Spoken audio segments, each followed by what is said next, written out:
I am washing clothes, but well, good morning. This is Olivia Michelle, and we all have an appointed time. Not necessarily for death, but for the major decision of life and death. Now, some of us take little small shots here and there throughout the day. Some of us have those pivotal moments, where we have to make a split decision, whatever the case may be. Welcome. So, I'm just thinking about a man that I met. There's several, naturally, but this one worked in a corporate setting. Maybe for years. His wife was there. I was there minding my business.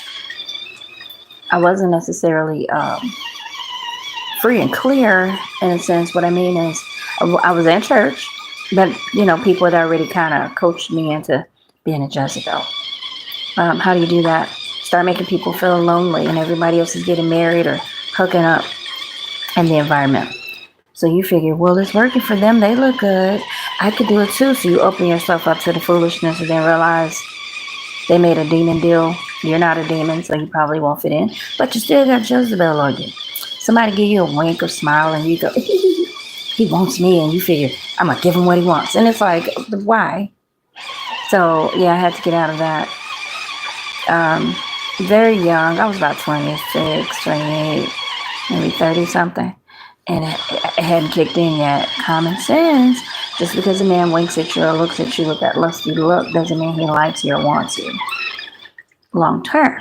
So, with that said, made some crazy decisions. It was fun, but I could have went to hell. All right, so I had to recover. I had to reset, walk away from that, and gather myself.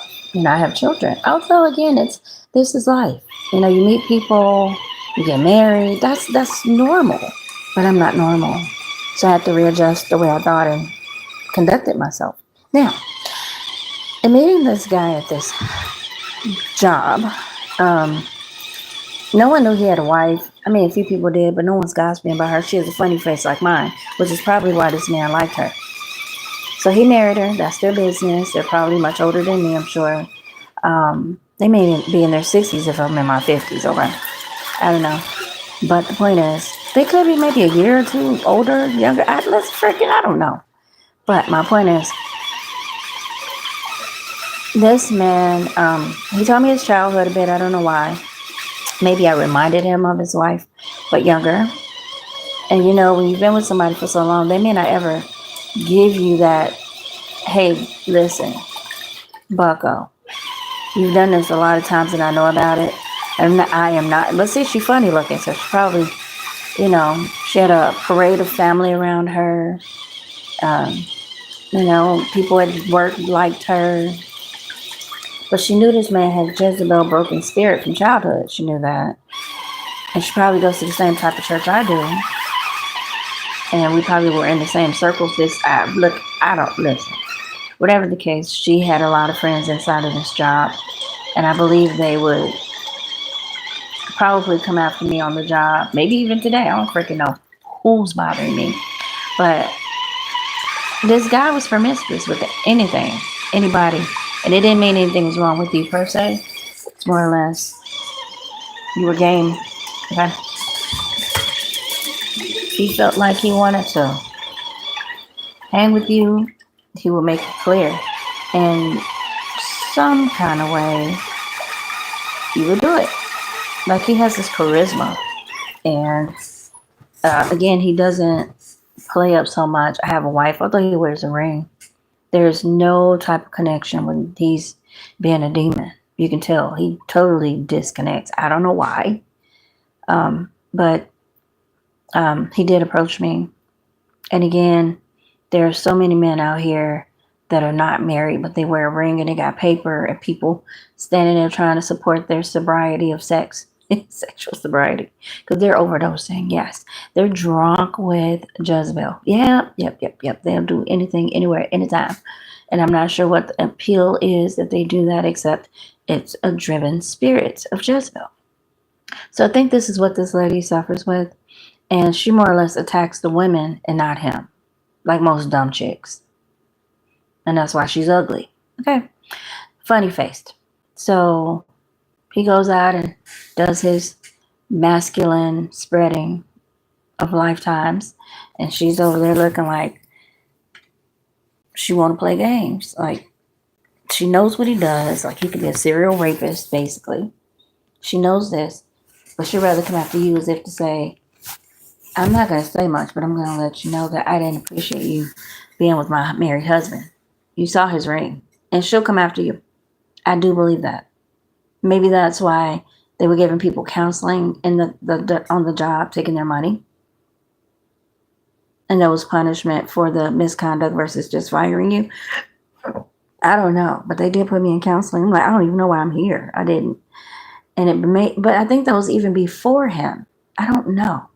No one ever explained to me why I was there. I didn't even ask, you know. Because most times I don't get an answer no matter what. On every job, something goes on, they start coming after me or the money, or I get fired, and it's like, but why?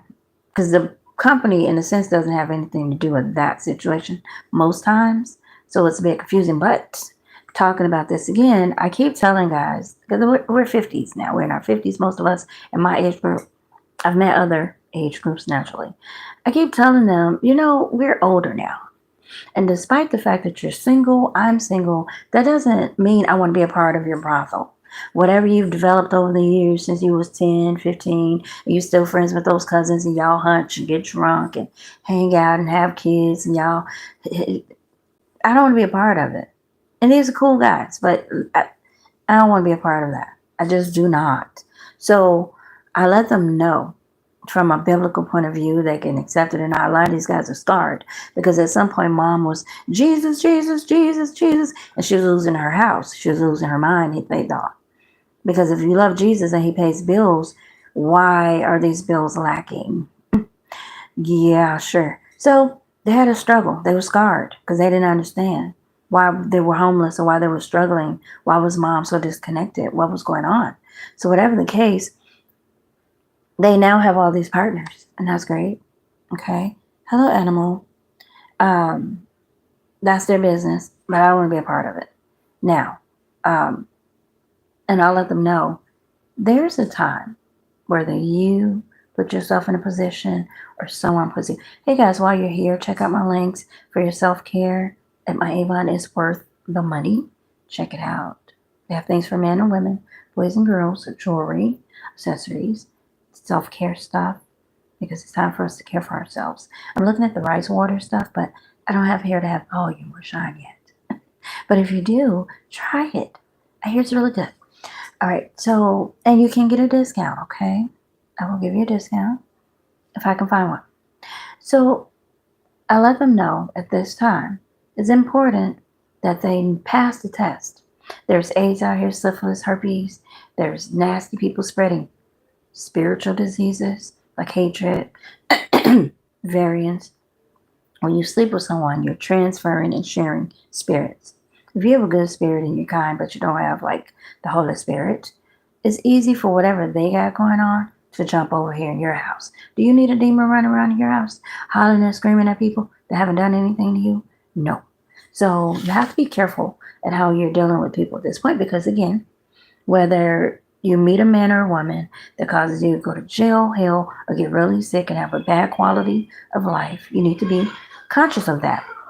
If you're having something within you that's driving you like this man, I mean, he just really has this sexual drive at the time. I don't know what he's done now, but he has this really crazy sexual drive, and his wife supports it. I don't know her. I've met her. We've worked together, but you don't want his what do you call it? His domineering personality to re-enter your life. Because at this point, you don't know if she's psychotic and following you around being weird.